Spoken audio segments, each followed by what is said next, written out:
Fala Vascaíno, fala Vascaína, tudo bem?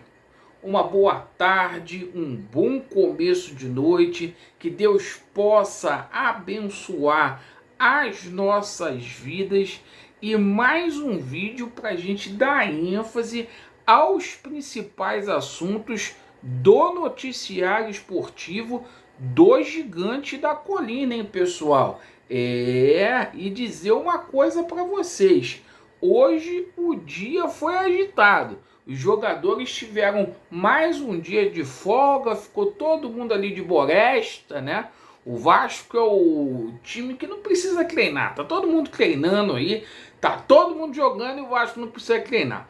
Mas mesmo assim a gente teve notícias importantes com relação à situação de direito de transmissão de jogos do Vasco da Gama envolvendo o campeonato estadual, certo? Vamos falar aqui também sobre essa situação do potencial construtivo e da reforma aí de São Januário, porque a gente teve uma surpresa aí, não foi muito boa, a gente vai passar aqui para vocês. Hoje a gente teve depoimento também do vice-presidente jurídico Felipe Carregal, falando sobre a recuperação judicial aí da Vasco SAF, como que o Pedrinho encontrou aí os cofres da Vasco SAF. E a gente vai falar aqui sobre a situação aí de venda de jogador, hein? Porque essa situação do Ryan vai sair do papel mesmo em dezembro. A gente teve informações com relação a isso e sem essa venda será impossível simplesmente tocar o nosso clube, hein? Vai estar dependendo disso para fazer contratações aí.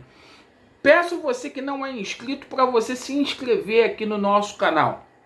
Deixe o seu like ou o seu dislike e ativem o sininho. Vamos lá, pessoal. Vamos começar falando aqui sobre a situação dos direitos de transmissão do Campeonato Carioca. Pois é, informação que saiu hoje na parte da tarde é que a Rede Globo, isso mesmo, ela deve voltar a transmitir o Campeonato Carioca a partir de 2025, depois daquele desgaste lá com o Flamengo por conta da lei do mandante. A Globo abandonou o Campeonato Carioca e a gente pode ter o retorno aí da Globo. A proposta da Globo teria agradado aí aos clubes cariocas, né? Os últimos anos foram transmitidos aí pela Band Esporte, a Band News. Campeonato Carioca acabou ficando aí sem receita, né? Os clubes não ganharam simplesmente a premiação por ser campeão. A Globo voltando aí. Bom, seguinte, deixa a tua opinião. Vamos falar aqui sobre essa situação do potencial construtivo? Pois é, essa situação do potencial construtivo deu uma embargada. E aí é o seguinte, o pessoal da diretoria do Pedrinho chegou a dizer aí que existia duas empresas muito próximas de fechar essa situação do potencial construtivo. As duas empresas seriam a Redditor e a Cirela. Essas negociações embargaram, não foram para frente.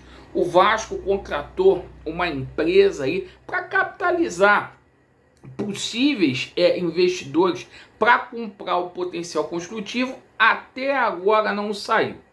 E aí o que acontece nessa situação toda? Hoje eu ainda vi uma pessoa dizendo assim, mas que o Pedrinho não tem culpa, que não sei o que. Claro que tem, né?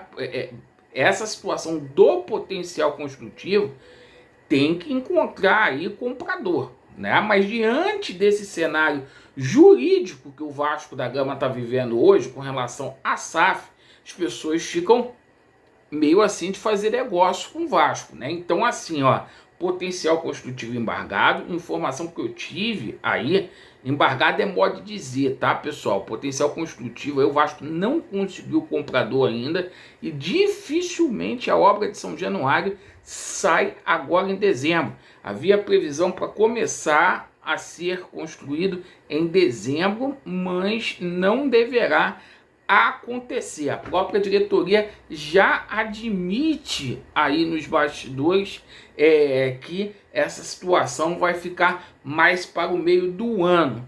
Hoje o Felipe Carregal também veio a público. Laureano, quem é o Felipe Carregal? É o vice-presidente do Departamento Jurídico do Vasco da Gama, que veio falar e veio contar aquela história triste para a galera, dizendo aí que simplesmente o Pedrinho pegou a Vasco SAF aí muito combalida aí por conta de atos irresponsáveis feitos aí pela 777, e ele falou da recuperação judicial, da importância da suspensão das execuções aí por 30 dias aí para o Vasco poder colocar a casa em ordem, né? A grande situação é a seguinte, que o Pedro Carregal explicou a dificuldade financeira do Vasco, mas convenhamos aí, né? Eles ajudaram a colocar 777 Partners lá, todo mundo sabe disso, não é segredo para ninguém. E assim, cara, a gente não pode dar uma de inocente, né, Pedro Carregal? Porque todo mundo sabia o estrago que a 777 estava fazendo, certo? E simplesmente aí o Pedrinho deveria ter um plano aí, vocês deveriam ter um plano emergencial para se criar um fundo emergencial aí no Vasco da Gama. É essa situação que a gente tem que falar. Bom, mas o Vasco espera aí começar essa recuperação judicial. Se essa liminar não fosse aí simplesmente dada, o Vasco correria risco aí de penhora, de falência e etc, né? O risco de falência é real, inclusive aí de penhora aí do estádio de São Januário. Bom, agora a gente fala aqui sobre um dos assuntos que está correndo por demais aí. O Vasco vai vender o Rayan. Agora a gente quer saber para quem, né? Nos bastidores, o martelo já está batido aí que o Vasco vai se desfazer aí de um ativo e pode ser vendido mais 2 ou 3 jogadores aí. O Vasco não tem de onde tirar receita, vai enxugar a folha. O Vasco ano que vem não vai ter essa folha de 20 milhões de reais e o Vasco aí, para poder jogar de igual para igual uma competição internacional, uma Sul-Americana ou uma Libertadores, hoje pode abrir um G7, o Botafogo chegando aí na final, o Vasco vai precisar ter um elenco robusto. A carta que o Pedrinho emitiu para nós vascaínos aí foi uma carta que nos deixou muito preocupados com o ano do Vasco da Gama. Mas o Vasco busca aí um alívio financeiro para começar aí a contratar jogadores aí para o próximo ano e fazer aquela enxugada de folha. E a barca vai ser gigante aí. Então o Rayan vai deixar o Vasco, uma questão aí de necessidade, muitos falando aí em 12 milhões de euros e simplesmente ali o Vasco manteria 20% dos direitos econômicos do Rayan, certo, pessoal? Essas foram as notícias do Vasco aí, certo? Só mais uma coisa, o pagamento dos salários foram feitos hoje aí, o Pix, pingou o Pix aí para a rapaziada, e o Vasco está se virando na medida do possível, do jeito que dá. Beleza, pessoal? Agradeço pela sua atenção, Vasco neles, e a verdade prevalecerá. Valeu!